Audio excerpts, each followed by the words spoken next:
Mesdames et messieurs, c'est le moment de faire le point sur l'actualité nationale. 227 dossiers de candidature pour les grades académiques sont étudiés par la Commission nationale de recrutement et de promotion des enseignants-chercheurs. Des commissions techniques travaillent sur le dossier de 22 institutions. Et puis, la manifestation non autorisée de l'opposition s'est soldée par des dégâts. Un mort et de nombreux blessés ont été enregistrés. Ce soir, dans notre rubrique à 1,60, nous vous parlerons d'un autre témoin de l'indépendance. Il s'agit de la radiodiffusion guinéenne. Elle a participé à la lutte de libération nationale. Dans ce grand format, notre reporter Mamadou Saliouba retrace les aventures de ce médium.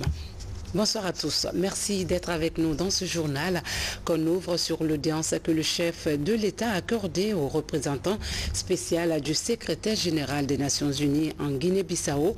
José Viegas Filo a fait le compte-rendu de l'évolution de la crise sociopolitique de ce pays frère au professeur Alpha Condé, médiateur de la CEDEAO. Ibrahim Keita. J'ai eu le plaisir d'être avec le président.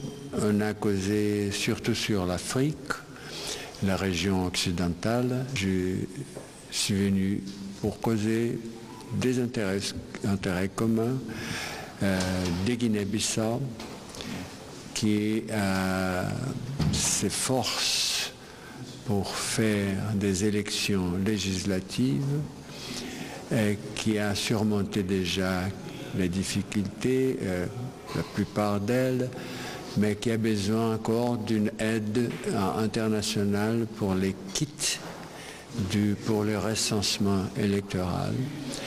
Si ça arrive en temps, je crois que nous aurons les élections puissent se réaliser au mois de novembre, mais de toute façon, nous espérons fermement que les élections se réalisent ici, dans cette année-là. C'est ça, plus ou moins, l'essence de ce que nous avons discuté. Au chapitre éducation, la Banque mondiale entend renforcer le système éducatif guinéen. Concerné par la question, le Premier ministre chef du gouvernement a reçu en audience une mission de l'institution financière. Au menu de la rencontre, la création d'un centre d'excellence à l'université Gamal Abdel Nasser. Adi Kamara nous signe ce reportage. C'est une mission de la Banque mondiale. Elle est en Guinée dans le cadre de la création du Centre d'excellence africaine dénommé CEA Impact. C'est un centre qui va permettre d'améliorer le système de formation dans les pays africains. Evaluating the center to host. Ils sont là pour visiter l'université de Conakry qui vont accueillir un nouveau centre qui serait basé sur les maladies infectieuses et transmissibles. Ce nouveau centre formera les étudiants en master et en doctorat ça sera financé donc par le gouvernement de la Guinée et la Banque mondiale. C'est donc une opportunité à l'université de la Guinée de pouvoir revoir ses manières d'enseigner et pouvoir revoir la manière dont ils traitent les êtres dans le pays. And to the Ministry of Higher Education. La valorisation du capital humain est essentielle dans le développement d'un pays. Ici, le ministre de l'Enseignement supérieur et de la Recherche scientifique a insisté sur le renforcement de la capacité du secteur de l'éducation et de la formation en Guinée. La Guinée, à travers l'école des mines de Bokeh et la faculté de médecine de l'Université Gamal, s'est engagée pour compétir et devenir des centres d'excellence, que ce soit dans le domaine des mines ou de la faculté de médecine. Mais cette délégation est venue justement pour faire sa due diligence concernant la faculté de médecine, où nous en sommes en matière de préparation pour qualifier nos systèmes d'enseignement en médecine et faire de l'école de médecine, en tout cas une partie, un centre d'excellence pour toute l'Afrique, comme ça s'est fait déjà dans certains pays africains. Et donc, on voulait voir jusqu'où le gouvernement soutient ce projet, et c'est ce qui justifie la visite de cette délégation et de toute l'équipe guinéenne auprès du Premier ministre qui vient d'indiquer la volonté du gouvernement à soutenir ce projet pour que la Guinée redore son blason en matière de formation en médecine, comme c'était le cas auparavant en Afrique.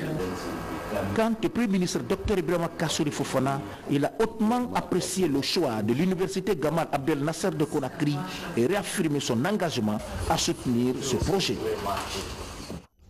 Et puis la Commission nationale de recrutement et de promotion des enseignants-chercheurs planche sur 227 dossiers de candidature pour les grades académiques. Des commissions techniques d'évaluation établies par profil travaillent sur les dossiers de 22 institutions d'enseignement de recherche. Le point avec Francis Collet. À l'enseignement supérieur, les enseignants sont avant tout des chercheurs. Leur promotion aux grades académiques se fait sur la base des travaux de recherche. Cette année, sur 22 institutions qui ont soumissionné, figurent les universités Kofi Annan de Guinée et Barack Obama. Ça a été un grand plaisir pour nous de voir que depuis 2 ans, certaines institutions présentent des dossiers de candidature au recrutement et à la promotion. Ce qui nous réjouit à plus d'un titre. Lorsque tu as le doctorat, tu es apte à enseigner au supérieur, mais ce n'est pas tout. Il faudra que tu prouves par tes activités de recherche, de production d'articles, que tu es apte justement à enseigner au supérieur. À partir de là, on te met sur des grilles de la fonction d'enseignant du supérieur qui commence par le grade de maître assistant, d'assistant, de maître assistant, ensuite de maître de conférence, ensuite de professeur titulaire. Cette opération de recrutement interne est transitoire. À partir du 1er janvier 2022, tous les dossiers de candidature passeront obligatoirement devant le Conseil africain et malgache pour l'enseignement supérieur CAMES. Pour cette session de la commission, nous avons plus de 200 dossiers, dont 15 globalement postulent pour le grade de maître de conférence, maître de recherche, et 17 professeurs directeurs de recherche. Et ça veut dire que si les dossiers sont consistants et bons, au sortir de cette session, nous aurons 32 nouveaux enseignants de rang magistral. Pour valoriser la formation supérieure, la Guinée doit avoir plusieurs enseignants de rang magistral qui enseignent dans les universités. Ce défi, les universités publiques et privées devraient le relever ensemble en faisant la promotion de leurs enseignants. Direction la ville de Kankan pour parler de la récupération scolaire des adultes et des jeunes non scolarisés. Plus de 20 000 adultes et jeunes suivent des cours d'alphabétisation. C'est un programme initié par le ministère de l'Éducation nationale. 6 mois après le lancement de ce programme, les apprenants sont évalués. Cette formation leur permettra d'intégrer ce qu'ils ont appris dans leur environnement. Fodé Bangali Fofana est notre correspondant basé dans la région. Ce centre d'alphabétisation est ouvert ici à Sanfina, un district à 15 km de Kankan. Le caractère utilisé, l'onco et le latin harmonisé. Elle vise à augmenter le taux d'alphabétisation au sein de la population guinéenne, l'un des objectifs de ce programme du ministère de l'Éducation nationale et de l'alphabétisation. Dans la mise en œuvre de ces cours d'alphabétisation, nous avons réalisé un taux de fréquentation de 85%, ce qui fait que le centre était vraiment fréquenté et qui fait qu'aujourd'hui nous avons un certain nombre d'apprenants. Il y a eu beaucoup d'efforts à ce niveau et surtout l'effort fourni par les alphabétiseurs. Faire acquérir des compétences de base aux apprenants en lecture, écriture et calcul, c'est l'un des objectifs assignés à ce programme. Ici à Haute-Guinée, 25 000 apprenants, dont 23 350 adultes avec priorité, 80% de femmes et 1650 enfants en situation difficile sont concernés par cette formation. L'alphabétisation est une activité transversale. Les jeunes filles et garçons qui n'ont pas eu la chance d'aller à l'école doivent se rendre dans un centre d'alphabétisation ou un centre NAFA pour apprendre. Les filles qui sont là très courageuses sont en train d'apprendre à coudre. Le programme d'apprentissage a été la bienvenue pour que, au moment où elles sont en train d'apprendre la couture et la broderie, on leur apprend en même temps à lire, à écrire et à calculer pour qu'elles puissent se prendre en charge par écrit. 6 mois après cet exercice conduit par les superviseurs de l'ONG AJP, l'heure est à l'évaluation des apprenants.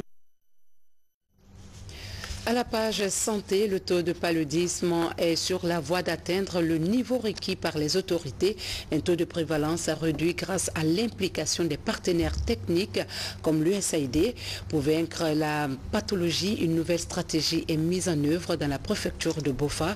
Voyons les premiers résultats de ce projet de distribution des moustiquaires dans les écoles avec Adjatou Bari. À Bofa, c'est une course contre la montre pour réduire le taux de prévalence du paludisme. Avant 2022, ici comme partout en Guinée, la maladie doit être éradiquée. Le canal scolaire est la stratégie mise en branle pour rompre la transmission de la pathologie. Une nouvelle expérience commence. Les élèves de la première, 3e et 5e année sont les premières cibles de l'opération de distribution gratuite des moustiquaires imprégnés dans la préfecture de Bofa. Tout d'abord, c'est la prévention des palud qui est le plus important. Et le canal scolaire, ça va aider à augmenter la couverture des moustiquaires, de mildiou, dans tous les ménages. Vector Work est le projet qui a réalisé la stratégie de distribution gratuite des mildiou dans les écoles primaires du district sanitaire de Bofa. Au terme du projet pilote, 184 établissements d'enseignement primaire sont touchés. Nous avons déjà 67% en termes qui a renforcé déjà en termes d'utilisation. Donc c'est pour dire déjà, et la deuxième phase ici, ça va concerner pas mal avec ici la mise en place déjà des recommandations qui a été déjà présentées aujourd'hui. Donc nous allons essayer vraiment d'aller, comment essayer d'aller étendre ici ce projet à travers ici d'autres districts. Nous a permis de véhiculer le message par rapport à l'utilisation des moustiquaires imprégnés au niveau des parents à travers les élèves. Les élèves qui ont reçu les messages de leurs enseignants à l'école. Donc, ils ont été des messagers. Et je pense que le message a été bien compris, bien entendu par les parents parce que les moustiquaires reçus, ils les utilisent. Le projet Vector Work a reçu un financement de l'initiative présidentielle américaine de lutte contre le paludisme. Avec ce financement, le district sanitaire de Bofa a élevé sa couverture de l'utilisation de moustiquaires imprégnés pour prévenir le paludisme. Un combat antivectoriel prometteuse que le ministère de la Santé en partenariat avec celui de l'Éducation envisage développer à l'échelle nationale. La retraite des députés et cadres parlementaires a pris fin à Kindia. Pendant 2 jours d'échanges d'idées et d'expériences, les participants ont acquis de nouvelles connaissances en matière de promotion des droits de l'homme. Les élus du peuple sont ainsi aptes à s'engager dans la lutte de mise en œuvre des instruments juridiques relatifs aux libertés et droits fondamentaux ratifiés par la Guinée. Abdoulaye Diallo. Les droits de l'homme et la question du genre, 2 sujets dont la mise en application effective se heurte à des handicaps. Conscients du rôle qu'ils jouent dans un état de droit, les parlementaires s'approprient du contenu des traités et conventions déjà ratifiés par la Guinée. On a terminé les travaux par un débat très intéressant sur l'importance du dialogue. Dialogue politique, bien sûr, au plus haut niveau, mais aussi dialogue à la fois économique et social avec tous les autres partenaires économiques et sociaux pour que nous puissions trouver la solution à nos problèmes autour des tables de dialogue. Mais que ce ne soit pas dans la rue parce que les manifestations pacifiques qui sont aussi un droit reconnu à tous les citoyens, malheureusement les manifestations pacifiques chez nous finissent par des destructions massives de biens meubles et immeubles, par malheureusement des morts, ce qui fait fuir les investisseurs de notre pays, ce qui fait que notre pays donne une image d'un pays à haut risque d'investissement. Ce rendez-vous des données et des recevoirs a également permis aux uns et aux autres d'être mieux outillés sur l'intégration de l'approche basée sur les droits de l'homme conformément au travail parlementaire. À partir de ces lois, je crois qu'on peut espérer avoir une assemblée plus homogène et une assemblée qui s'écoute mieux. Pas des députés qui se recroquevillent derrière leur parti politique au lieu d'être simplement des députés de la République. Donc il nous appartient à tous de nous lever et en mettant de côté les appartenances politiques et toutes les politiques politiciennes pour nous appesantir sur ce qui est essentiel, à savoir le fondement de l'état de droit qui consiste en un sens à protéger les droits de l'homme et le genre. Pour pérenniser ces acquis de Kindia, les participants recommandent la mise en place des mesures relatives à l'enseignement des notions d'évaluation des politiques publiques dans les universités. Retour à Conakry où la journée de manifestation non autorisée de l'opposition a causé hier la mort d'un citoyen au quartier Koza. On déplore également de nombreux blessés. Alpha Essiagaba, Tabansila, reportage. Ils sont au total 14 agents de sécurité, policiers et gendarmes, blessés hier mardi lors des échauffourées consécutives à la marche non autorisée de l'opposition. Ici à l'hôpital du camp Samori dans la commune de Kaloum, le chef d'état-major des armées est venu s'enquérir de la prise en charge des agents publics blessés. D'habitude on recevait les civils, mais hier on n'a reçu que des policiers. Les gendarmes venaient aussi, ils étaient victimes. La situation elle est maintenant calme. Hier le policier Cissé était rentré dans un état d'omnibulation totale.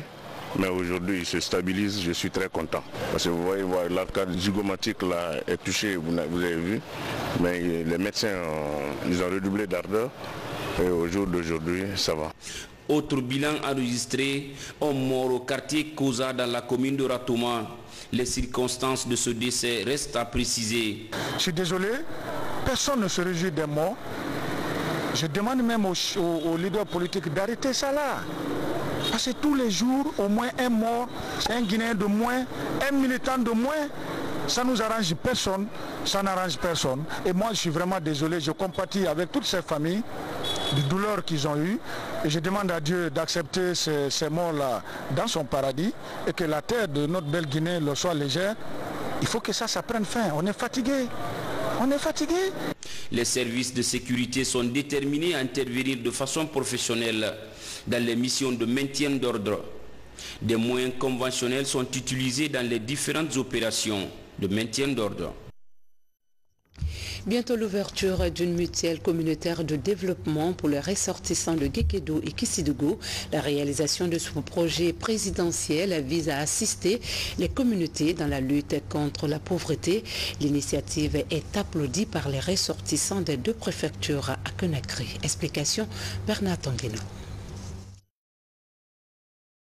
Booster le développement communautaire dans les préfectures de Guékédou et Kissidougou, c'est l'objectif de l'initiative présidentielle à travers la politique des mutuelles communautaires. Réunis au sein du mouvement Diompilo, les groupements et associations des ressortissants de Guékédou et Kissidougou vont bientôt bénéficier d'une mutuelle de croissance communautaire. La nouvelle est accueillie avec enthousiasme par ces femmes qui devront bénéficier d'une formation préalable à la gestion des fonds qui leur seront alloués. Nous avons la chance d'être accompagnés par notre parrain Afriland First Bank qui met au centre de ses activités la formation des clients qui souscrivent à l'épargne crédit. Il faut les former. Afriland Bank organise ces formations, mais nous aussi, à l'interne de la mutuelle, nous avons des programmes de formation. Au cours de cette assemblée générale, les possibilités d'octroi de crédits sont annoncées. La mutuelle Diompilo sera ouverte à toutes les couches sociales des ressortissants de Guékédou et Kissidougou résidant à Conakry. Ont accès à ça tout le mois. Tout le mois. Les groupements de femmes, les groupements de gens, de jeunes, les artisans, les personnes retraitées qui aujourd'hui n'ont pas suffisamment de moyens, mais qui ont des activités. L'engagement de ces groupements et associations rassure les créanciers. Et je pars d'ici satisfait, sachant que la lutte est longue, mais ce qui a été déjà fait, ce que j'ai vu aujourd'hui, nous rassure pour dire que la MCD Dompilo est dans le train de développement comme les autres MCD, comme les autres MIFA dans le pays. Cette Assemblée générale constitutive a permis la mise sur pied du conseil d'administration et les structures dirigeantes de la prochaine mutuelle.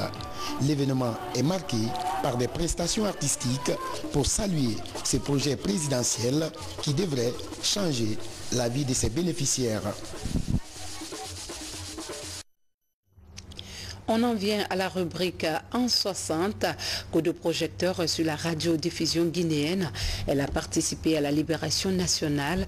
Et ce soir, notre reporter Mamadou Saliouba revient sur ce médium, mais aussi sur l'évolution du paysage médiatique guinéen de 1958 à nos jours. Suivez.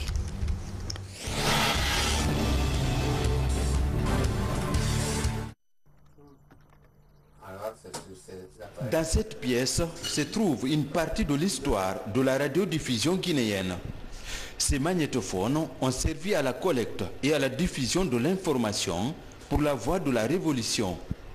Technicien, Silati Bamba était détaché à la présidence de la République.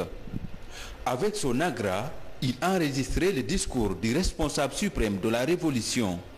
À l'agression, c'est l'agression du 22 novembre 1970, on avait bombardé le groupe, il n'y avait plus de courant, nous étions obligés de prendre le Nagra là, celui-ci, que vous voyez, on l'a envoyé à sans fil, nous l'avons connecté aux émetteurs, et c'est à travers ce Nagra que le chef de l'État a eu à faire sa toute première déclaration pour informer le peuple de Guinée que nous sommes agressés par une horde portugaise.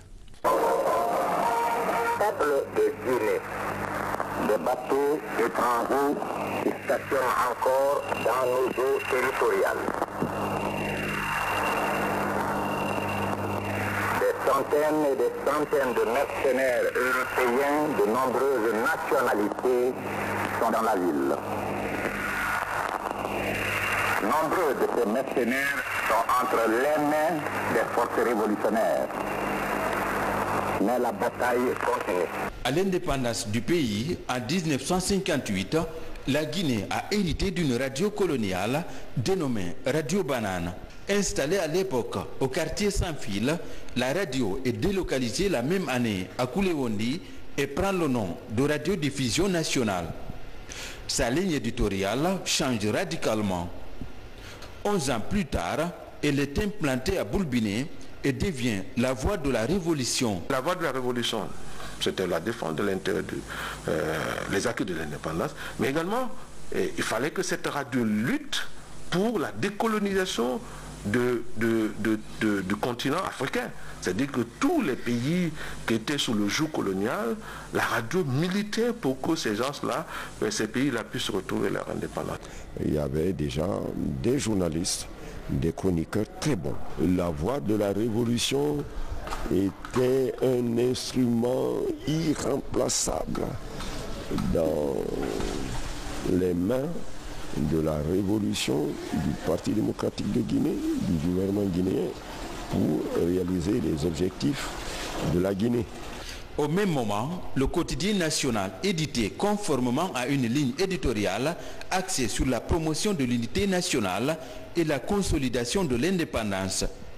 Seulement une dizaine de journalistes assuraient cette tâche avec la conviction de servir la patrie. On apportait un soin particulier à ce que nous n'accusions pas les choses, on n'avait pas besoin de ça au début de l'indépendance. C'était pour œuvrer à consolider cette indépendance, à resserrer les rangs des Guinéens, les conscientiser sur leurs responsabilités historiques pour bâtir une Guinée nouvelle, et ainsi aboutir à la prospérité et au bonheur du peuple de Guinée. En 1977, un nouveau média vient enrichir le paysage médiatique guinéen. Grâce à la bonne coopération guinéo-libyenne, la Guinée a sa première chaîne de télévision. Une des retombées heureuses de la brillante prestation du ballet Djoliba à Tripoli. À la même année, le 14 mai, pour la première fois dans l'histoire, les Guinéens suivent en direct à la télévision la célébration du 30e anniversaire du PDG. Ibrahima Diaby est l'un des premiers techniciens à travailler à la télévision nationale. Les émissions ont démarré effectivement le 14 mai 1977 au stade du 28 septembre avec la retransmission en direct des festivités marquant l'anniversaire de la naissance du PDG. Et ensuite, ça s'est fait dans la matinée et un peu au-delà. Et après, dans la soirée, on a assuré la retransmission en direct du match de football entrant dans le cadre de la finale de la Coupe nationale du PDG. Après ces premières images, c'est là où nous-mêmes, n'est-ce pas, nous avons été surpris parce que la suite devenait difficile. Les studios, je vous l'ai dit, ne sont pas prêts. Or, on a commencé et on n'avait plus le droit d'arrêter. Ainsi donc, la solution qui a été envisagée, c'était de transformer la scène du Palais du Peuple en studio, en utilisant le car de reportage. C'est ainsi que tous les jours, tous les soirs,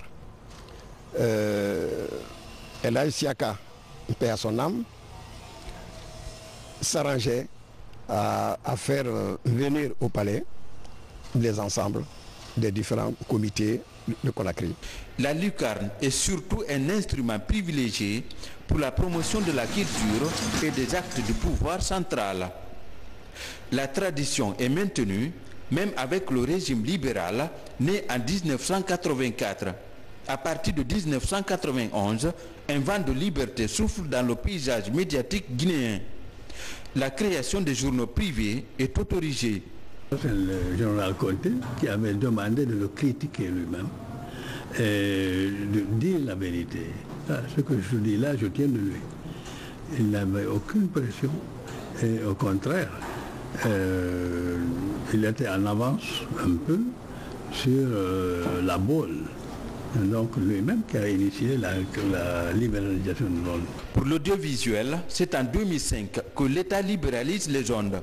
Une liberté acquise au bout d'intenses tractations entre l'État, les partis politiques et les partenaires financiers du pays.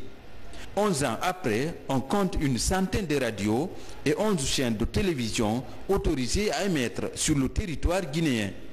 Lorsque le gouvernement a décidé d'ouvrir l'espace médiatique en 2005, audiovisuel en 2005, on a voulu faire évoluer l'expression de pensée, on a voulu faire évoluer la démocratie dans notre pays, on a voulu, si vous voulez, faire en sorte que les mentalités des Guinéens, les Guinéens qui ne participent pas dans le temps au débat public, puissent participer au débat public, mais de manière responsable.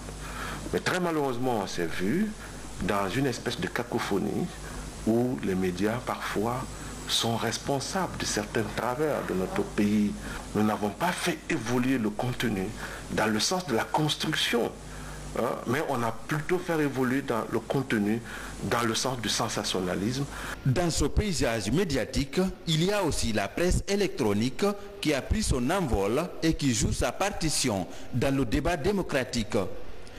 Depuis 2010, il est créé en Guinée la haute autorité de la communication pour accompagner et encadrer cette liberté, souvent abusée, mais nécessaire au développement des médias du pays.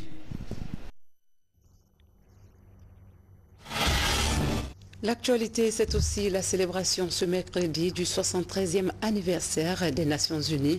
Le thème retenu cette année est de faire de l'ONU une organisation pour tous, une force mondiale fondée sur des responsabilités partagées au service des sociétés pacifiques et durables. La Guinée, à l'instar des autres pays, s'inscrit dans cette dynamique. À travers une déclaration, le gouvernement réaffirme son attachement à la paix et à la promotion de l'état de droit, gage d'un développement durable. Maître Cheikh Sako, ministre de la Justice, est au micro de Thierno Younoussaba. Le 24 octobre de chaque année est dédié à la Journée internationale des Nations Unies.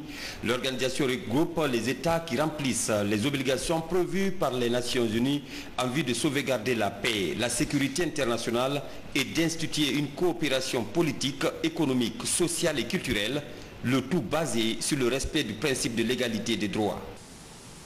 La célébration du 73e anniversaire de notre organisation se tient dans un contexte économique et social complexe qui pourrait affecter les progrès que nous avons déjà réalisés. La réduction des inégalités par la mise en œuvre des programmes de développement. À cette occasion, les Nations Unies expriment leur volonté à lutter contre la pauvreté et à préserver l'environnement pour ainsi éviter aux générations futures le sous-développement. À cet égard, l'invite a été faite aux États à respecter leur engagement dans le cadre de la mise en œuvre de l'agenda 2030 des Nations Unies. Ainsi, notre ambition légitime de développement devrait aussi reposer sur la protection de l'environnement et la lutte contre le réchauffement climatique. Mesdames, Messieurs, les conflits, en particulier les crises prolongées, la dégradation de l'environnement ainsi que les violations des droits de l'homme continuent d'accroître les besoins humanitaires estimés aujourd'hui à près de 22,5 milliards de dollars. Nous sommes convaincus que les investissements conséquents dans la prévention des conflits et à la recherche de solutions politiques épargneront à l'humanité les innombrables fléaux auxquels elle fait face.